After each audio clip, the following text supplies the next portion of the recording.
Hello and welcome to the Inner Game of Entrepreneurship podcast. I'm your host, Sarah. I am so excited to be here with you today.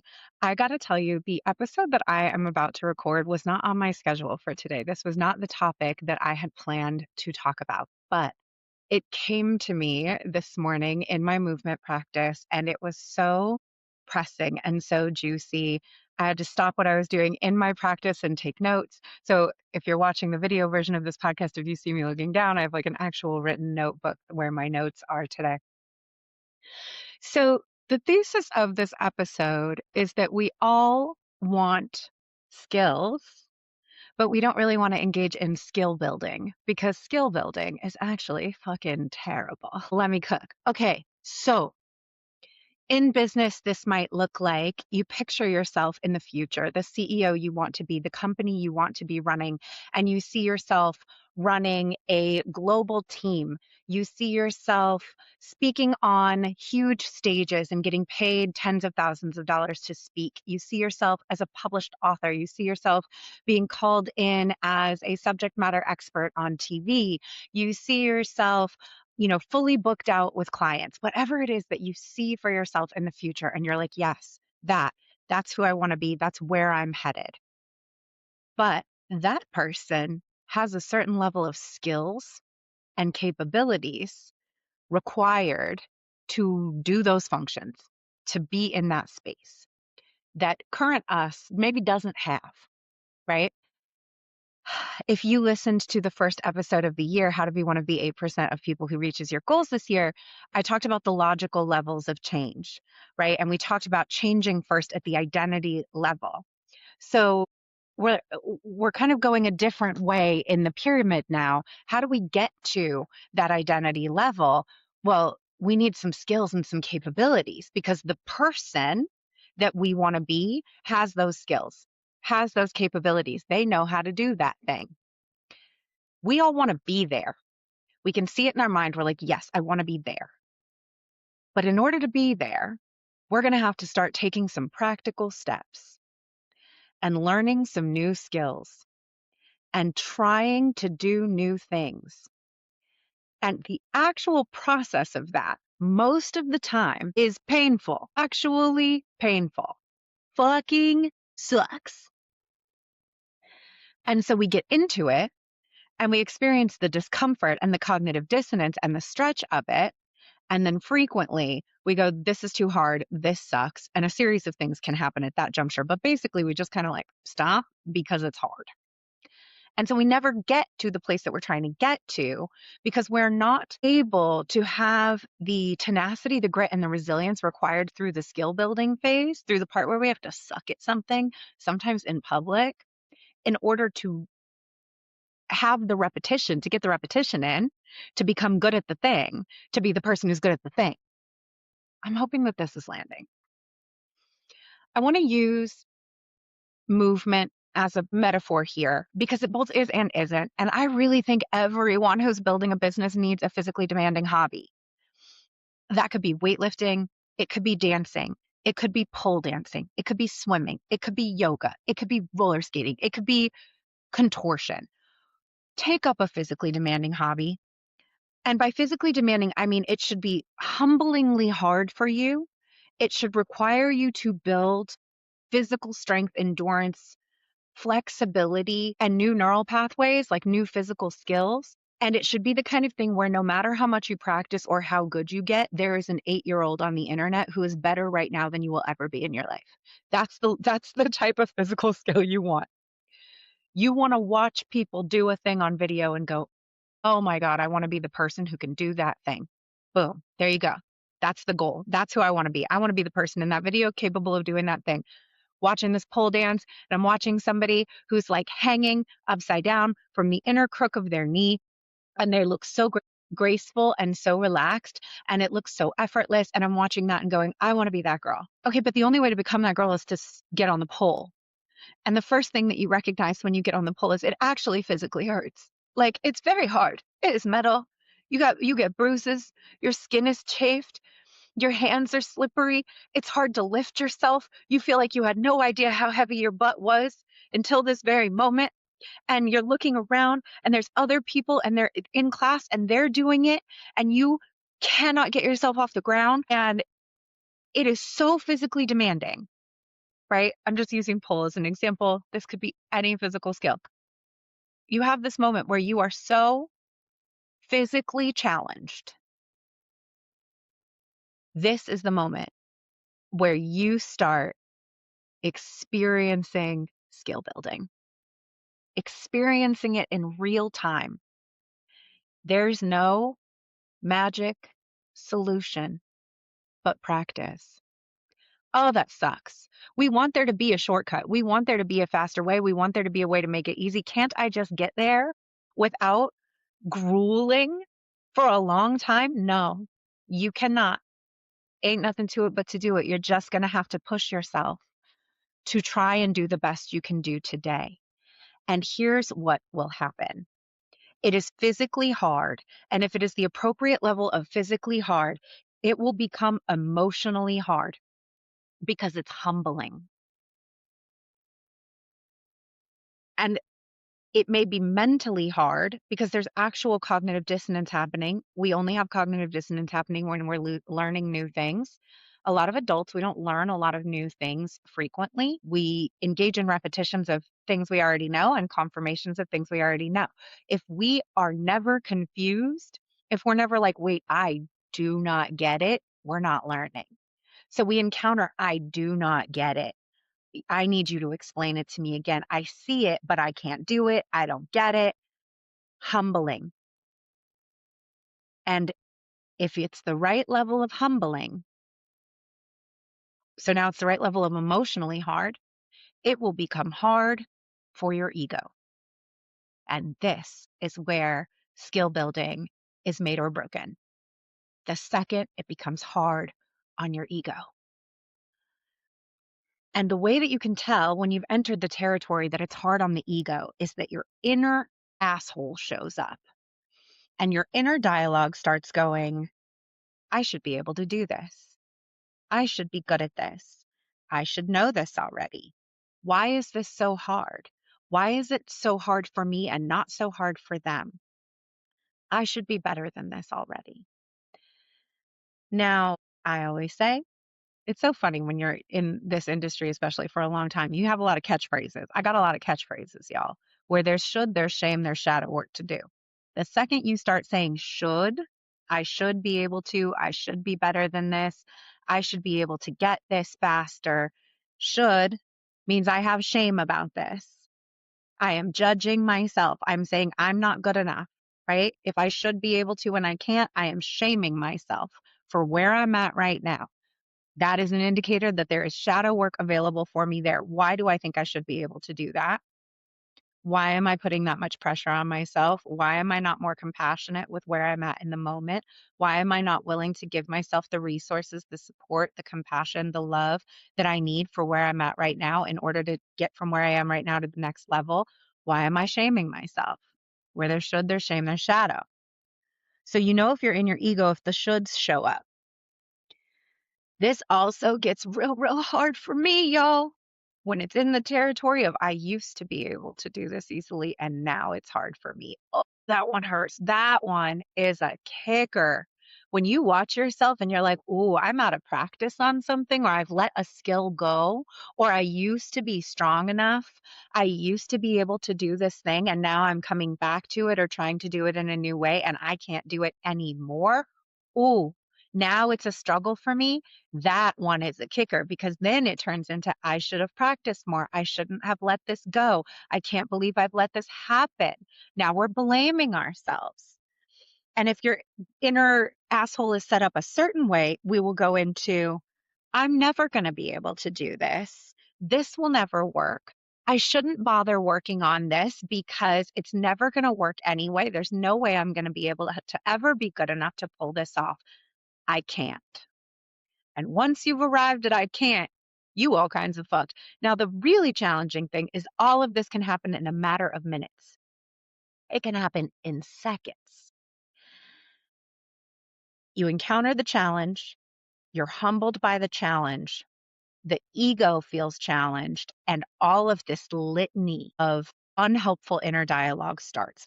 That unhelpful inner dialogue is your ego trying desperately to protect itself. The ego's job is to prevent you from changing.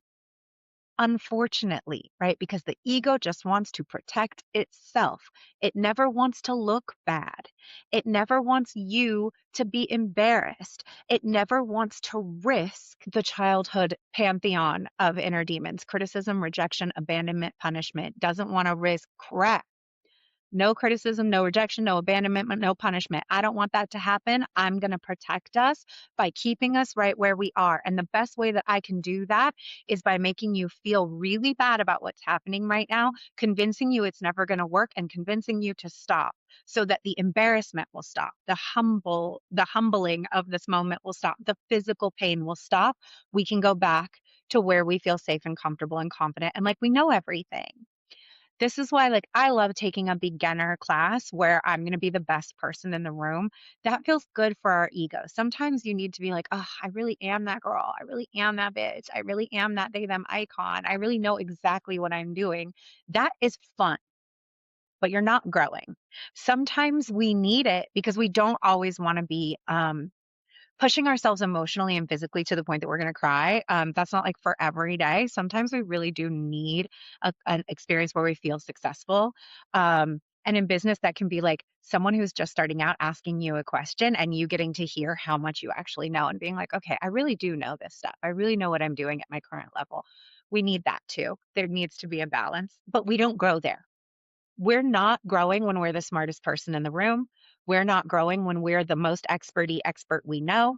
We're not growing when every challenge that we're being given, we are perfectly matched for. We are only growing when we're struggling. And that's why skill building is difficult. That's why that's why we want to avoid it. That's why we wish there was a shortcut. That's why we end up shutting down. That's why we end up quitting. That's why we end up procrastinating, delaying, because we'll do it maybe once and then be like, "Oh, like I got through it, but that was grueling. Okay, well, I guess should probably do that at least once a week, maybe 3 times a week, maybe every day. I should probably be practicing that." And then we just don't because, oh, it was so hard. Now I'm sore. Now I'm tired. I don't know if I can handle that again. It takes so much grit, internal determination to be willing to suck for as long as it takes to get better, especially if you have to do it in public. This is challenging. In the inner work that I do with my clients, I do all of my inner work based on archetypes, the survival archetypes and the empowered archetypes, the powerhouse CEO archetype framework. This is warrior shit, right? The warrior is the part of us that is unswayed by obstacles and is like, okay, it's hard. Fine. I will rise to that challenge because I'm on a mission from God. That was a Blues Brothers reference. If you haven't watched the Blues Brothers, I am older than you. If you're on a mission from God, right? I am here to do a thing. My mission, my determination to be at that level that I see in my mind's eye, to be the person who's doing those things. My mission is so clear, so strong. I'm so dedicated to it that there is no obstacle that will stop me. Okay, it's hard, I'll get stronger. Okay, I need to like be able to reach more, I'm going to get more flexible. Okay, it's tall, I'm going to climb over. There's a wall, I'm putting in a door. Can't put in a door, I'm putting in a window. Can't put in a window, I'm going around it. It's too wide, I'm going under it. Like we will not be stopped. That's the vibe of warrior. And it's not about pushing yourself past burnout. It's not about hustle. It's just about that inner determination that, like, I'm not going to be defeated. I know, I know that my success is inevitable. And when I believe that my success is inevitable, then challenges are just that. I can handle them. I'm willing to handle them. I will handle them with a smile on my face because victory is mine. I already know that.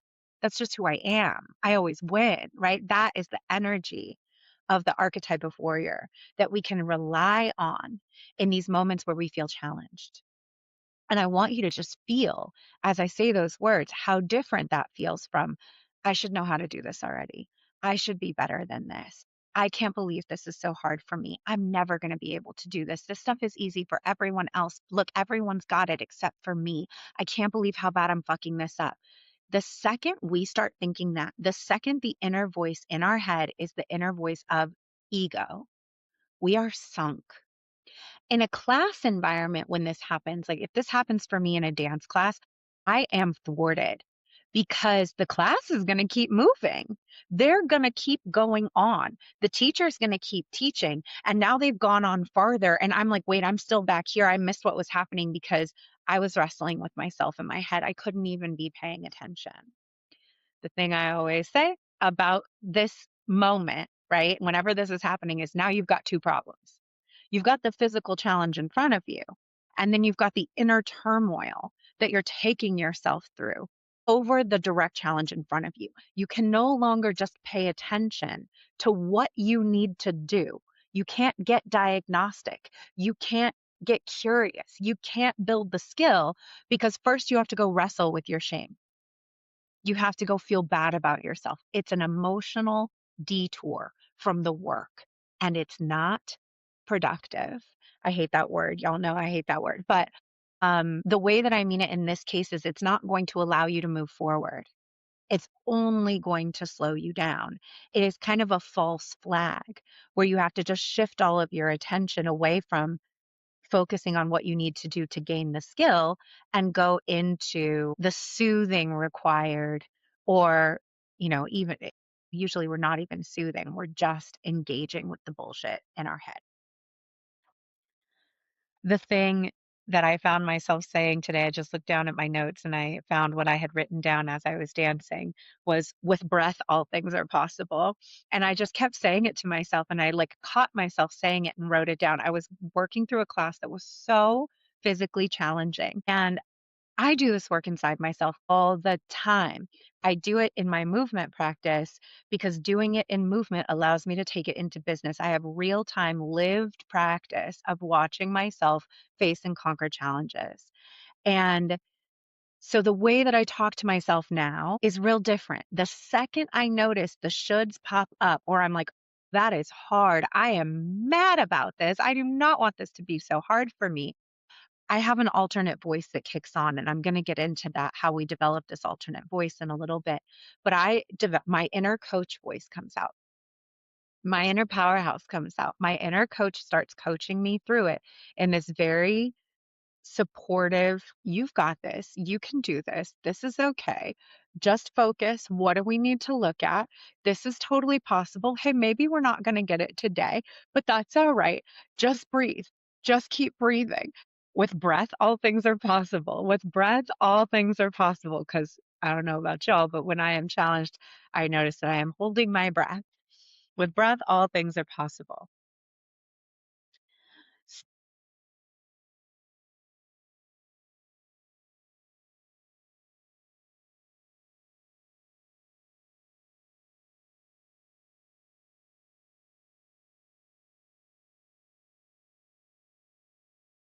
Another thing that I see happening when we feel like something is going to be really hard is that we have a very sophisticated ego protection and procrastination method, which I call bullshit cross training. Now, cross training is great. It is sometimes really important to be building counter skills that support the skill you're trying to build. So, for instance, if you are trying to improve in dance, then also doing yoga could be really beneficial because it's going to help you build strength, body awareness, flexibility.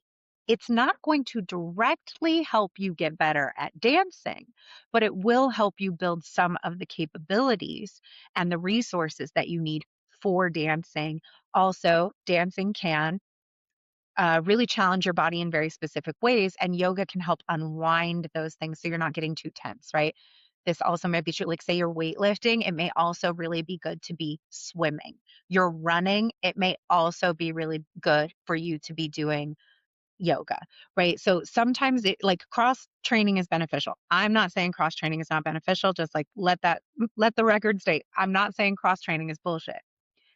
Bullshit cross training is when we decide the thing I actually want to do is either too hard or too scary right now. So, what I'm going to do instead is go do this other thing first, and then I'll go do the thing I want to do. I've had people tell me, I want to take dance class, but I don't think I'm in good enough shape to take dance class. So, I'm going to wait lift for a year and then I'm going to come take dance class. That's not going to help you be a better dancer. This type of strength you need to build in dance, you really only get from dancing. Weight training could be good cross training for you if you're also dancing, but doing weight training for the year most of the time, not for everyone. One of the dangers of speaking on the internet is like, I'm not talking for all bodies all the time, right? You know when you're bullshitting. What this has looked like in business is I had a client come to me and say, I really want to have this premium high ticket one-on-one service, but I'm just starting my business. So the way that I think I need to prepare for selling this premium high ticket one-on-one service is to sell low ticket group services. I need to prove myself, quote unquote, as someone worthy of premium high ticket services by selling a lot of low ticket group services. And the fallacy in this logic is that if you spend a year selling low ticket group services, the thing that it prepares you for is selling low ticket group services. You will get better at that. You will build skill at that. You will become more proficient at selling low ticket group services. But at the end of that year, you will still be an absolute beginner at selling high ticket premium one on one services. You will not have proven that you're good at selling high ticket premium one on one services or providing them. You will have built an audience for low ticket group services. So you will still be starting at zero as a purveyor of high ticket premium one on one. So, what if we just start with the high ticket premium one on one and you do that for a year, and a year from now, you will be that much better at high ticket premium one on one service and sales? There is no way to get good at high ticket premium one on one sales by doing low ticket group sales. There's just no way to do it. The path from here does not lead to there. That is bullshit cross training. You are scared, right? You have a worthiness wound. You have self doubt. You're like, I don't know if I believe to charge. I don't know if I believe I'm good enough to charge high ticket. I don't believe anyone will pay for that. I don't think there's enough clients out there. I don't think people are going to take me seriously. So I think the thing I should do is go do this totally other thing that I'm actually not scared of, that doesn't intimidate me at all. I don't have as many objections to the idea that lots of people will pay $50 for something as I do believing that one person would pay $50,000 for something. So I'm just going to go do the thing that feels less scary. That is bullshit cross training. There is no way to become the person who has this high level skill set by dabbling in a low level skill set that doesn't intimidate you. That is your ego coming up with a very complicated, roundabout, sophisticated workaround, fancy procrastination to get you out of having to confront the inner work that rises to the surface when you consider doing the real thing that you want to do that actually scares you. And again, ain't nothing to it but to do it. If you want to get good at public speaking, you've got to start public speaking. Like, there's not going to be a way around it, and you're going to have to suck in public for a while. And you're going to have to like make a lot of pitches and hear a lot of no's before you start getting gigs. And that's just how that's going to go.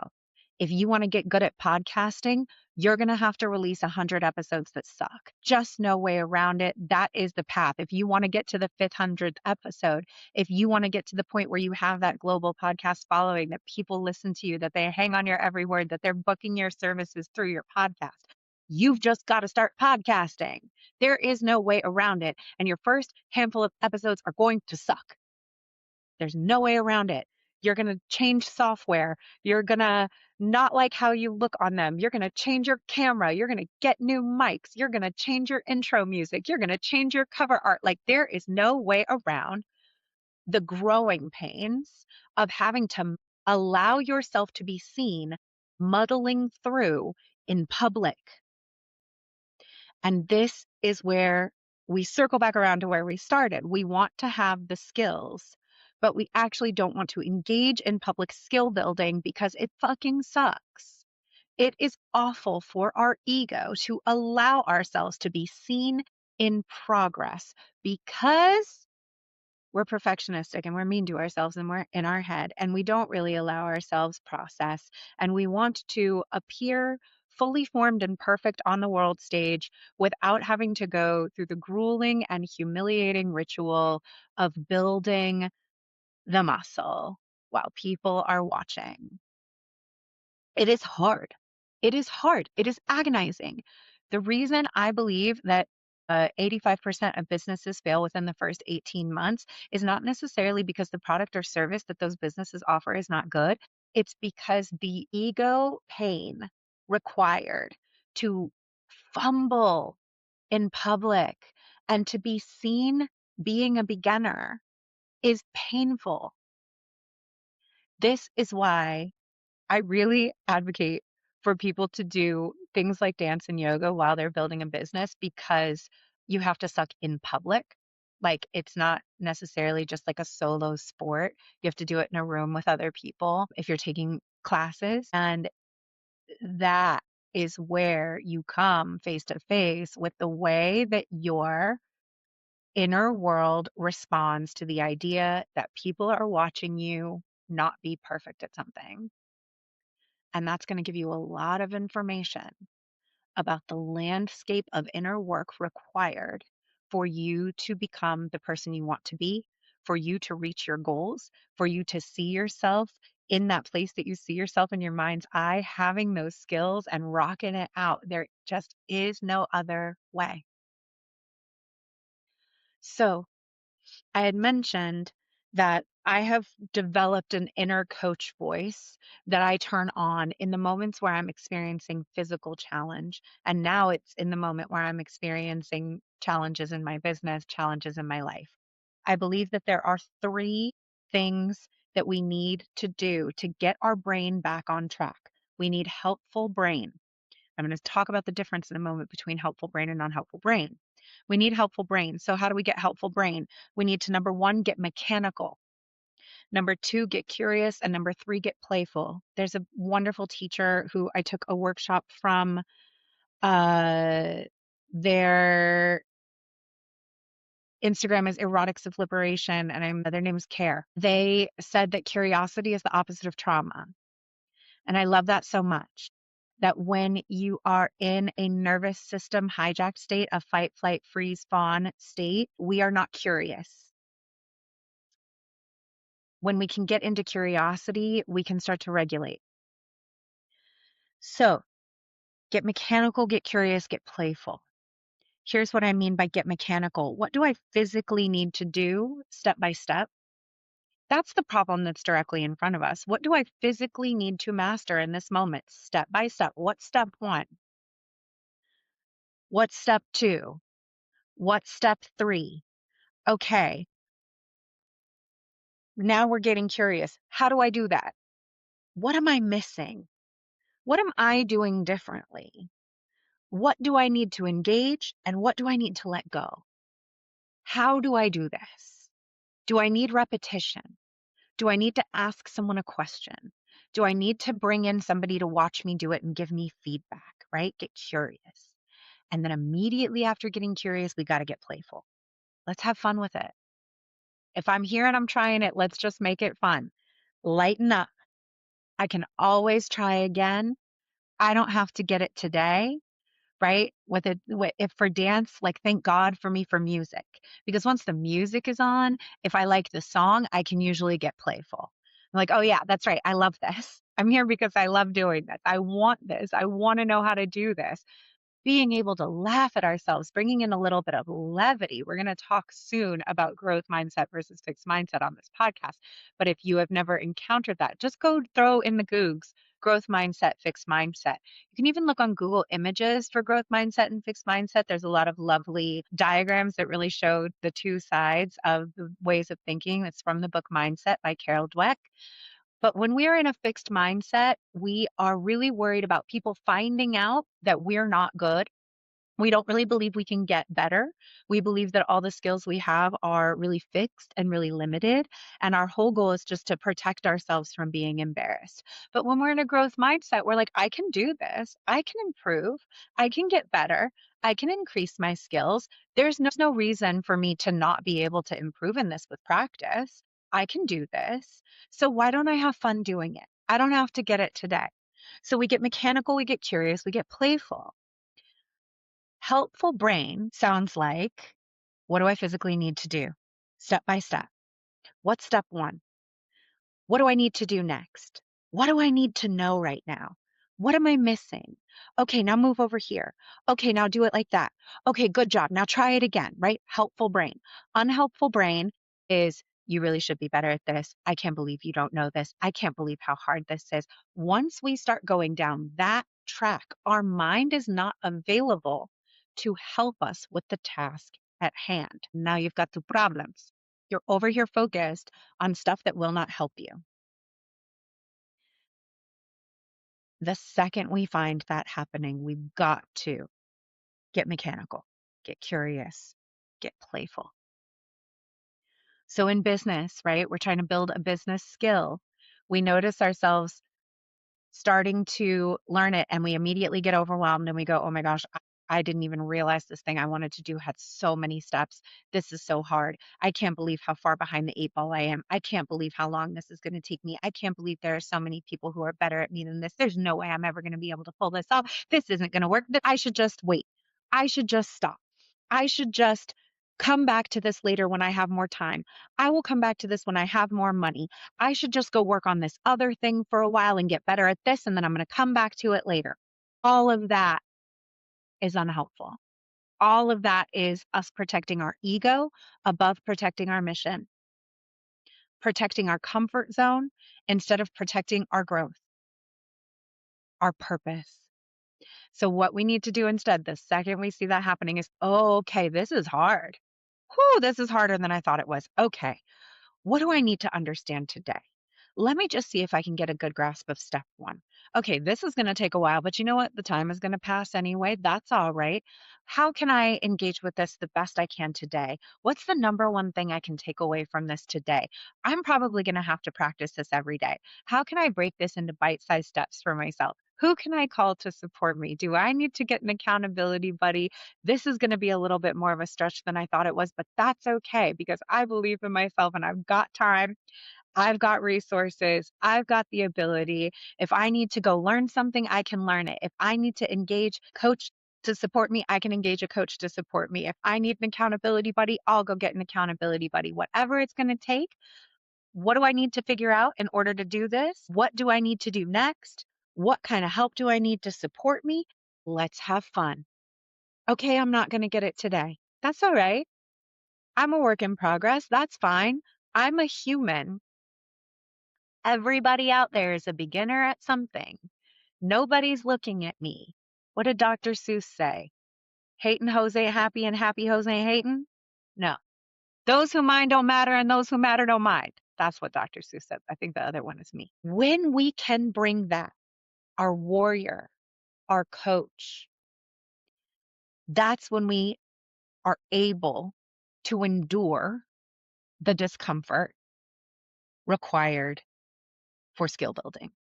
That's the grit and resilience required to keep showing up and sucking every day and getting a little bit better incrementally every day and putting a little bit of track behind us one step at a time so that 6 months from now, a year from now, 2 years from now, we can turn around and go, oh, I remember when that was so hard for me. And now look at how easy it is. Wow, I've really grown. Wow, I've really allowed myself to improve. That's where we start to build confidence. That's where we start to be proud of ourselves. That's where we start to really feel like a CEO, like somebody who shows up and put the reps in. Nobody can take that from you. You earn that by showing up, by being determined. Devotion creates miracles. That act of devotion to yourself, to your vision, to your mission, to allow yourself to show up every day and get mechanical, get curious, get playful. to offer yourself a new inner voice that's not only the inner asshole critic of the ego and is instead the inner supportive cheerleader of your inner coach, your inner powerhouse CEO. The archetype of the powerhouse CEO inside my work is the one who is able to look at the situation and figure out what's needed. Do I need more warrior? Do I need more lover? Do I need more of my inner genius? Do I need more alchemist? Like, what do I need to draw on to get this done? Do I need help? Do I need a class? Do I need a coach? Whatever it is I need, I've got me because I'm here to lead the team forward, my inner team first, and then the team of my company. That's my job. Me being resourced is my job. So, how do I resource myself in this moment so that I can do what needs to be done? That is the part of ourselves we need to have online in order to lead ourselves through building the skill and capacity required to be the person who does the thing we want to do. I hope I worked myself there in the end. Okay, I've been talking for a long time. The book is closed. That's all I have to say today. I hope that this was helpful for you and valuable, and I explained it in a good way. Please let me know. We have a new Instagram for the podcast. So excited about it. Follow Inner Game of Entrepreneurship on Instagram, and you can DM me over there. Let me know how this landed for you. You can, of course, follow my coaching business at Intuitive Edge Coaching on Instagram. It's always linked with all the Inner Game of Entrepreneurship posts. So, yeah, if this was valuable for you, please leave me a message, leave me a comment. You can rate, review, subscribe, share this podcast episode with a friend. If you share it on Instagram and tag Inner Game of Entrepreneurship, I would love to see that and I will reshare that as well. Okay, I think that's all I have for you today. It is still early in the year. If you are not entirely sure where you're struggling in your business, where you are leaking focus and energy and revenue, I have a really cool offer for you. It is a very smart Google sheet called the CEO Audit. And it's 27 bucks. It's usually 127, but it's 27 for the top of the year. You grab this smart sheet. It comes to you via email. You open it up in your Google Drive, and it has a series of tabs at the bottom where you're going to rate your performance in certain areas on a scale of 1 to 5.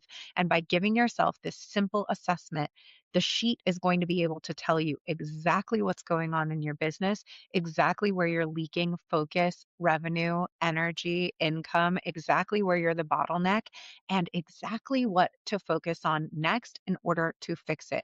It will give you a handful of really productive journal prompts, and it will give you some actionable next steps in order to move yourself into the next phase. And you can just make copies of it and keep retaking the sheet. You could do it monthly, you could do it quarterly to watch yourself improve in each of these areas of business. So I will link that in the show notes. You can grab that as well. Okay, I think that's all I have for you today. Thank you so much for listening to the podcast. Okay, love you. Bye.